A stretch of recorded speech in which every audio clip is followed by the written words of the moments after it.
Governors in Oklahoma and Kansas are considering joining 7 other states with legislation protecting faith-based adoption agencies.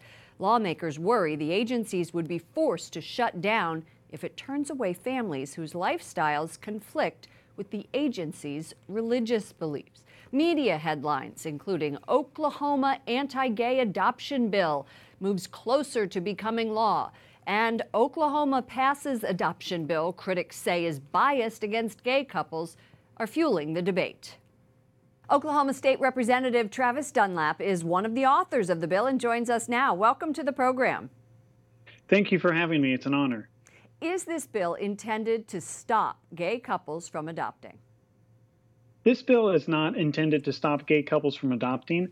It has actually no effect on the ability of a gay couple to adopt, and that is by the admission of the left in this country themselves. They broadly advertise that gay couples can adopt in every state, including the states where this bill has been enacted. This bill is only to protect those with religious consciences to be able to place child according to the dictates of their conscience and of their written religious principles. You contend that without this bill, faith-based adoption agencies would be forced to shut down, as they have been in places like Boston, here in Washington, San Francisco. Why do you believe that those agencies are at risk? Well, as you have already indicated in your question, the agencies are at risk because historically they've been at risk. When the first Catholic Charities was shut down in Boston, that charity had been operating and meeting child placing needs for over a century. And to have them shut down by a lawsuit that was brought against them is the reason that we need these sorts of laws in the states. Critics say this bill will keep Oklahoma's most vulnerable youth out of loving and committed homes. What is your response to that? Well, thankfully, we have not seen that in the states where this has been enacted. We've seen an increase in the number of child placements in those states, and we want to see that same thing in Oklahoma. In fact, I'm familiar with groups that are leading statewide movements to get more people involved in the adoption process.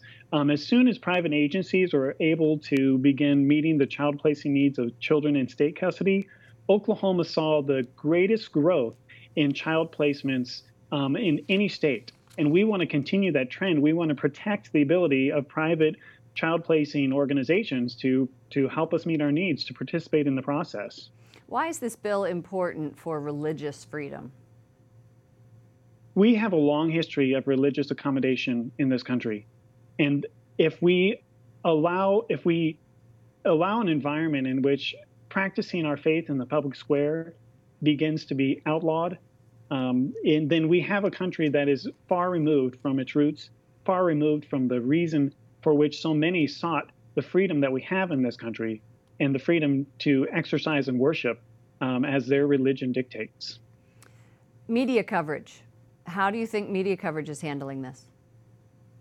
Well, we know that in many times the media is going to toe the line of the left. This is something we shouldn't be intimidated by because we know the truth. All you need to do is go read the bill. It's a simple 2-page bill based off of a long-standing law in Virginia, that itself being based off of a long history in the country of religious accommodation. And if you are able to get through the hype and get to the facts, you'll see that this is very reasonable. You'll see that we're on the right side of everything that America stands for. Oklahoma State Representative Travis Dunlap, author of the bill, thank you so much for joining us. It's a pleasure. You all have a wonderful day. God bless you all.